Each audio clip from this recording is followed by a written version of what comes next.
Welcome back. Today we are launching a deep dive into, well, a really epic story where high fantasy crashes right into our world.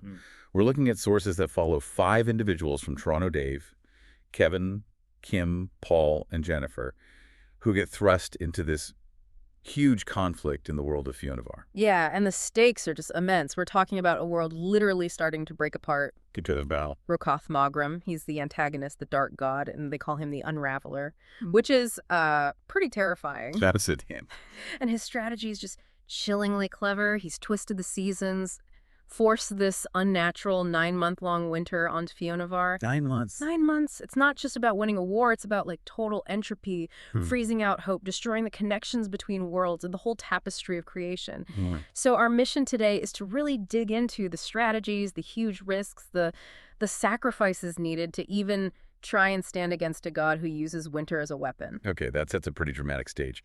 So the sources, they kind of pull us back to Toronto first, right, after the first journey. Exactly. We see the 5 back home trying to process everything. You've got Kevin Laine studying for the bar exam, normal life stuff. But their change. Oh, profoundly. Take Paul Schaefer.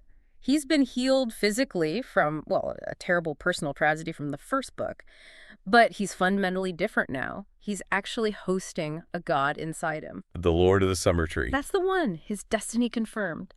But maybe the most critical strategic piece, the one that really shifts the whole conflict, that comes from Jennifer Lowell. Okay. Her story is it's pure defiance in the face of absolute horror. After what Maugrim did to her in Starkhead, she does something unthinkable. Which is? She chooses to bear his son, Darien. Wait, Maugrim's son. The child of a god and a mortal. And Andain. I mean, okay, help me understand that. Is that really defiance? Or is it, I don't know, incredibly risky, a desperate gamble after trauma? That's the absolute core question, isn't it? She insists the child is random, outside the dark god's plans. Her logic is, Maugrim wanted her dead. He didn't want this child. So if he didn't plan it? Then maybe the child is free, untainted. A wild card, totally outside the calculations of fate or the dark. It's this act of unbelievable, maybe terrifying faith in free will. Like you said, a high-stakes poker game. The tension there is huge. And we definitely see how that plays out later. But for now, the immediate problem is still that winter. Right, Maugrim's big strategic move, it's crippling the light. Totally. It's got the main fighting force, the Dalrei, those amazing riders of the plain, basically trapped, pinned down in a small corner near the Latham River. Vulnerable. Completely paralyzed, Right. waiting to starve or just be overwhelmed. It proves they can't win this with just swords and tactics. You need something bigger. Mythic, exactly. Which brings us to Kim Ford, the seer. She has the Bale Wrath, right? The ring and bracelet. Yep, artifacts of immense power. And she plans this massive, almost unthinkable act. She's going to travel from Fionavar across worlds to Stonehenge. Stonehenge? Why? Her goal is, well, it's stunning, to raise a king from the dead and make him surrender a name. Raise a king from the dead. Okay, that's definitely mythic. Well, Kim's setting that up, though. Things are also happening on a more grounded political level back in Fionavar. In Brennan, with High King Aileron. Yeah, he's struggling. The endless winter, the famine. His authority is shaky. Makes sense. But this is where his younger brother, Prince Diarmuid, really comes into his own. The Diarmuid's known for his, dazzling diplomacy. And he uses it now. Brilliantly. He orchestrates this incredibly impressive, powerful welcome for Shalhasan of Kithel and his army. Bringing in reinforcement. Yes, but it's more than that. The sheer spectacle of it, the display of strength and resolve even in the depths of winter, it shores up Aileron's position. It makes everyone see him as the warrior king, ready to lead. It's smart politics alongside the magic. A two-pronged approach. Okay, back to Kim at Stonehenge. This Arthurian connection is fascinating. How does she actually pull it off, coercing a dead king? She uses the deepest, most painful secret of Arthur's own story. The leverage is Ugraine deceived and a son falsely engendered. The lie about Arthur's conception. Exactly. That core betrayal gives her power over Arthur Pendragon's spirit, forces him to give her the information she needs. And that information leads her to summon Arthur Pendragon himself, the once and future king. The warrior, cursed to be a king forever, never resting until the final battle. He answers the call. Wow, so Arthur's in the game now. He is. And the strategy starts to really take shape. They need to break the winter. And the way to do it involves another mythic force, the Wild Hunt. Right. Paul's vision confirmed they were resting under a stone somewhere as penance. Penance for losing the 9th child. That's the key part of the prophecy. The kings the horn will call, but though they answer from the deep, you may never hold in thrall those who ride from Owen's keep with a child before them all. They need that 9th child. And who is it? It turns out to be Finn, just a young boy raised by the Sirve, the same woman who also raised Darien for a time. Jen. How is he chosen? Through a children's game, believe it or not. The Takiena. It's a prophecy game. And he was called 3 times to the road. It marked him. He's the one destined to ride the white horse as the 9th. Incredible. So they have the 9th child. How do they actually wake the hunt? They need the horn. Owen's horn. Its sound is supposed to be like the essence of light itself. And who blows it? Dave Martiniuk. Good old Dave, the steady one. He takes the horn to Pendragon Wood, gathers all his strength, and sounds it. Oh, it rises. The wild hunt is unleashed. 8 spectral kings, with Finn on the white horse leading them. He takes the longest road, riding into myth. A major victory for the light. Things are finally moving. A huge moment. But then the cost, almost immediately. Almost immediate. And this is Kevin Laine's story. It's just heartbreaking, but also incredibly powerful. Yeah, you mentioned he was feeling kind of lost, like he didn't have a role. Exactly. After his earlier heroism, he felt, well, superfluous, out of place among kings and mages and prophecies. He didn't see where he fit. Which makes what he does next even more staggering. It really does. He starts to feel this connection, this deep pull towards the goddess Dana as her beloved son, the Leodon. So what does he do? On Midsummer's Eve, the height of summer's power, even amidst the unnatural winter, he goes to Dun Maura. It's a sacred place, a holy cave, a chasm. He performs this private, terrifying ritual. He cuts his own cheek, offers his blood in a stone bowl to the guardian there. Then he strips naked and loops into the chasm, pouring out his lifeblood to summon Dana, the earth goddess herself. It's the sacrifice of the Metallodon. He just jumps, offers himself completely. Completely, willingly, an act of pure offering. Why did that work? When armies and magic were struggling against Maugrim's winter? I think, well, the sources suggest it's because it was completely outside calculation. Maugrim's power is all about twisting fate, control, fear, calculation.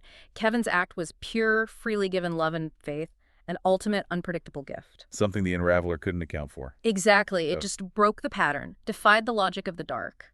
And the effect. Immediate. Undeniable. The winter breaks. Shatters. By the next morning, the snow is melting. 9 months of unnatural winter. Gone. Just like that. The war can finally, truly begin. An incredible sacrifice. Okay, so winter's broken, but the source of the magic is still out there. Right. The mages, Lauren Silvercloak, Terranon, Matt Surin, Geraint the Shaman, they figure it out. The source is an evil mage named Metran. And he's hiding out. Where? Cader Sedat, the Spiral Castle, an island fortress associated with death. And he's using the cauldron of Cath Maigul. What does that do? It's basically necromantic. It quickens the dead, but Metran is using it to drain the life force from the Svart Alfar, the dark elves, and channeling that stolen life into powering the winter spell. Grim, so they have to sail there. They do, aboard the ship Prydwen. And this voyage, it reveals another layer of Maugrim's cruelty, a tragedy that's been going on for 1,000 years. What happens? They encounter this monster, the Soulmonger. Paul, as the Twiceborn, has to call on Laranen, the sea god, to even fight it. Geraint acts as his anchor, his connection to the earth. A Soulmonger, what is it? It's horrifying. Turns out this creature has been lurking near Cader Sedat for a millennium, and its purpose was to intercept the souls of the lios alfar, the children of light, the elves as they sailed westward seeking paradise. That captured their souls. Yes, all of them, for 1,000 years. Their captured souls, their collective grief and despair became the creature's voice. Can you imagine? 1,000 years of lost light. That's almost unthinkable. How do they beat it? Diarmuid. Prince Diarmuid again. In this moment of just sheer breathtaking courage, maybe recklessness, he leaps onto the monster's head and rips off its white horn. Kills it. Instantly. It's this amazing flash of human, tactical bravery right after dealing with gods and ancient tragedies. It shows the war is now really in mortal hands, too. Okay, so they reach Cader Sedat, the final magical confrontation. The Mage's War. Lauren Silvercloak faces Metran. Lauren's wielding the staff of Emergent White Branch, a symbol of ancient power. But it's not enough on its own. It needs more power, and that requires another sacrifice. A very different kind than Kevin's, though. More tactical. Who is it this time? Matsurin, Lauren's source, his power conduit, and also a former dwarf king. He knows this is his moment. What does he do? He willingly gives his life, allows Lauren to channel the absolute maximum power through him, essentially burning himself out to destroy Metran completely. He chooses it. Absolutely. His last words are apparently, "I have lived for this." He dies smiling. His purpose fulfilled. It's a planned, noble end, unlike Kevin's leap of faith. Two huge sacrifices, but so different in nature. And Metran's defeated, the winter source is gone. Yes. But even as that happens, Arthur Pendragon has his own agenda on this island of the dead. Right, Cader Sedat holds the tombs of legendary warriors. And Arthur, driven by his own grief and his need to fight the dark, commands Paul to help him perform another summoning. Not another king. The greatest knight, Lancelot du Lac. From his stone bed among the mightiest dead, Lancelot rises. He joins the war. Lancelot, back in the world. That brings its own complications, surely. Instantly. The weight of their shared past, the legendary love triangle, it's right there. Lancelot's first question isn't about Maugrim or Fionavar. What does he ask? He looks at Arthur and asks why he broke the peace, disturbed his rest, for the three of us. Arthur, Lancelot, and Guinevere. That old wound reopened right in the middle of this new war. Exactly. The personal tragedy woven into the epic conflict. So let's take stock. We've seen immense cost. Kevin Laine's ultimate sacrifice that broke the winter, Matsurin's willing death to end the magic, young Finn riding away from his childhood onto the longest road. Huge prices paid, but the result is undeniable. The tapestry of Fionavar, which Maugrim tried to unravel, it's being rewoven. Spring is returning. Life, desire, hope, it's all flooding back. And individuals made that happen. Absolutely. Jennifer, who made that terrifying choice with Darian, finds strength and even reconnects with Arthur in this renewed world. Diarmaid's political skill, Dave's steadfastness, Kim's mythic quests, Paul's acceptance of his power. Even against a god, individual choices, sacrifices, acts of faith. They shifted fate. Which leaves us with a really potent question hanging in the air for you, the listener. The biggest wild card of all. Jennifer's son, Darian, the Dane, born of the Unraveller himself. He's now been brought to maturity, full of power, and he faces, we're told, a pure choice between light and dark. And he chooses to leave, to strike out on his own path.